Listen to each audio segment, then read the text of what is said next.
Hello everyone, and welcome back to your daily government and financial news update.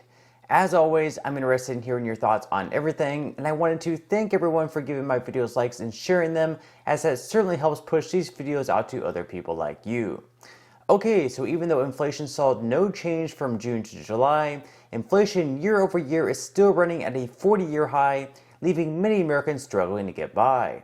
And so it's no real surprise that according to a recent poll by NBC, 74% of Americans say the country is currently on the wrong track.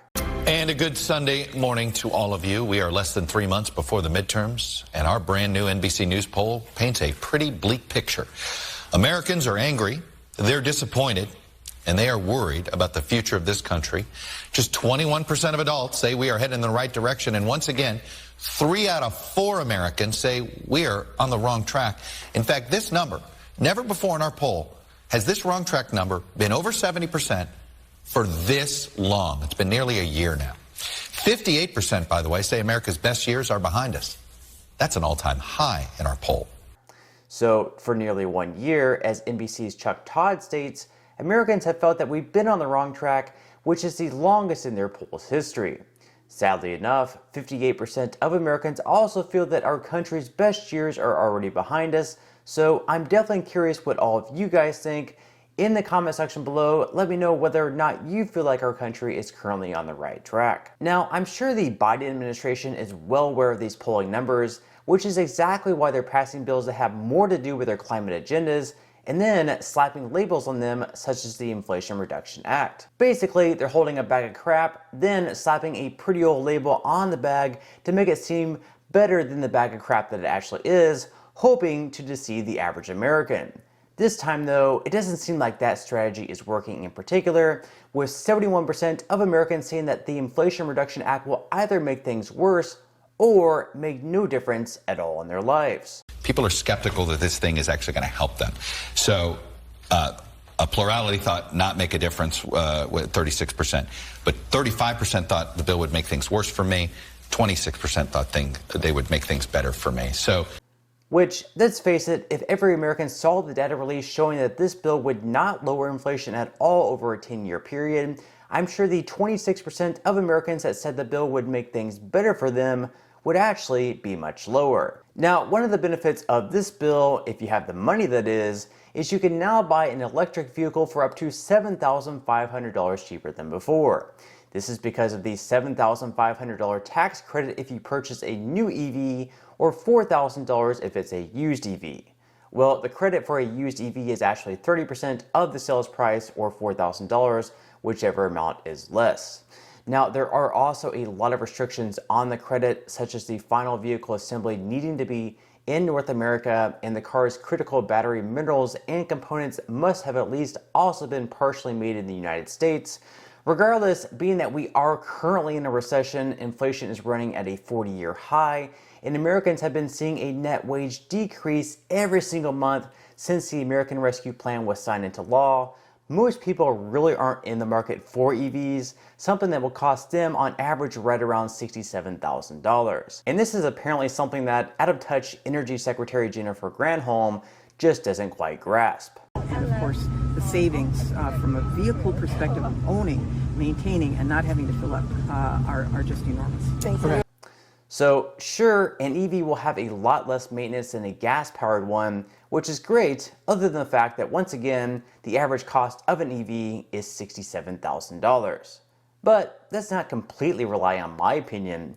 Fox News went out and asked several different people if they planned on using Biden's tax credit to buy themselves an electric vehicle. Here are their responses. In fact, Fox asked people whether they plan to take advantage of the tax credit, and here's what they told us, and we'll get your response on the other side. Watch. I personally wouldn't buy an electric car with that much money. We're not going to even think about it because we don't have the income available to buy a new car, even with the incentive. What really is $7,500 against the cost of an electronic car? But no worries, if you can't afford a $60,000 Tesla, the Biden administration is also offering you 30% off the price of solar panels which many of them can cost as high as $50,000 or $60,000 before the credit. So again, in a time of high inflation and economic distress, how many people are actually looking to invest in something like solar panels when they can hardly afford to continue putting food on the table? And really, you could make the same argument we were talking about tax breaks for adding solar panels, energy efficient windows, appliances, heat pumps. You know, what do you say to the families who simply can't afford this stuff in the first place?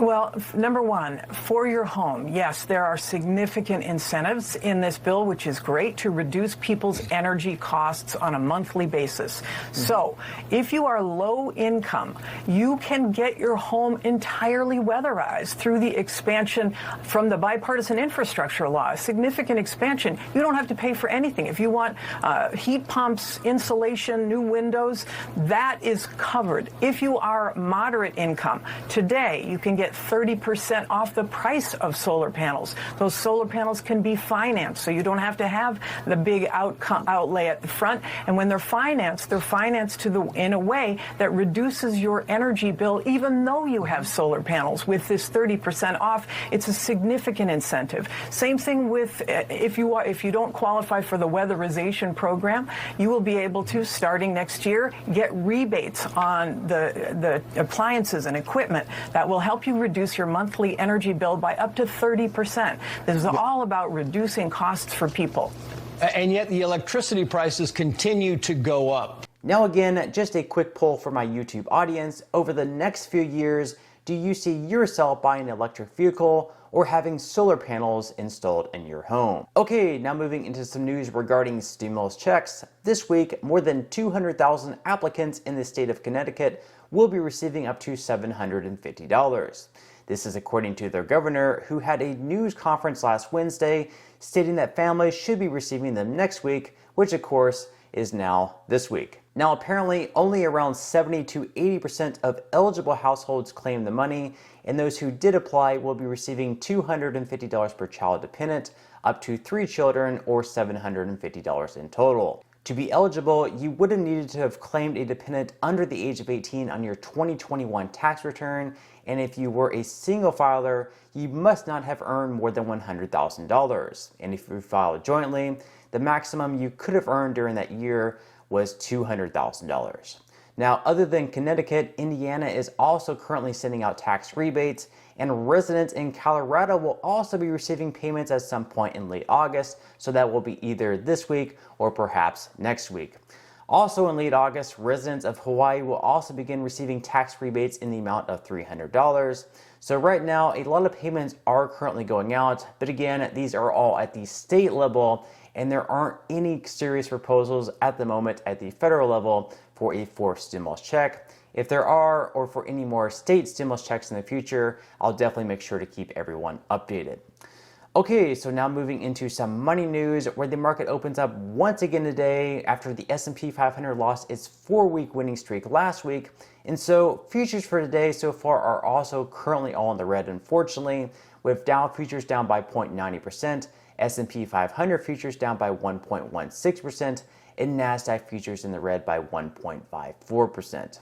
Over the last week, Bitcoin has fallen off quite a bit, down by nearly 12%, going from being $24,000 per coin all the way back into the 21,000s. So even though the stock market and Bitcoin are both experiencing a bit of a pullback in their price, Bitcoin in particular dropping almost 12%, these are actually usually the best times to be buying in just to get the best overall prices. So with that said, if you would like to receive 6 free stocks and $5 worth of Bitcoin, in the comment section below, I will leave a link where you can receive just that from my partner in Webull. And even if you don't feel like investing at this time for whatever reason, once you receive the free stocks, you can always sell them for what they're worth and transfer that money right back to your bank account. Now, in total, you should be receiving a value of right around $50 or more. Some people have received over $3,000 in the past, which this money will be taxable by all those new IRS agents that the Democrats just hired into law. But still, you can think of that as just some free extra money with just a few minutes of work. But on that note, I'm going to go ahead and wrap up this video. If you enjoyed the content in today's video and you would like to see more like it, I would encourage you to give this video a like. I definitely appreciate everyone that does. subscribing to my channel, and also make sure to ring the notification bell. That way you will be the very first to be notified when I do release future videos. And until next time, I hope you have a wonderful day ahead, and I'll see you in the next video.